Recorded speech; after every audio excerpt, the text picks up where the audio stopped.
పాపాత్మురైన స్త్రీ ఇక్కడ ఉంది. యేసుప్రభువారు ఆమె కంటే తక్కువగా ఏం చేశాడు? తను తగ్గించుకొని నేల మీద ఏం చేస్తున్నాడు? వంగాడు. కృప దోషము కంటే ఇంకా కిందకి తగ్గించుకున్నది. యేసుప్రభువారు ఎవరండి? కృపా సత్య సంపూర్ణ. ఎంతగా తాను నేలకు తాకాడంటే ఆ కృపా సహితమైన ప్రభు వేళ్ళు ఏమి రాసింది? నేల మీద రాసింది. ఒక నిమిషం ఆలోచించండి. నేల మీదనే ఎందుకు రాయాలి? ఒకప్పుడు తండ్రిని దేవుని వేలు రాతి పలక మీద ఏం రాసింది? 10 ఆజ్ఞలు. ఇంకో మాటలో ధర్మశాస్త్రం రాసింది. మట్టి మీద కృప.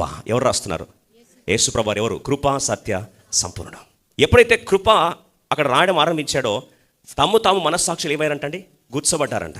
కృపకున్న శక్తి ఏంటంటే పాపలున్న వ్యక్తినేమో ఒప్పిస్తుంది, పశ్చాత్తాపడుతున్న వ్యక్తినేమో రక్షిస్తుంది. అదే కదా కృప. రాత్రి దోషారోపణ మనస్సాక్షితో బాధపరచు. ఆ వంగిన దేవుడు ఆ కృప మనల్ని ఉన్నతమైన స్థానానికి హెచ్చించింది.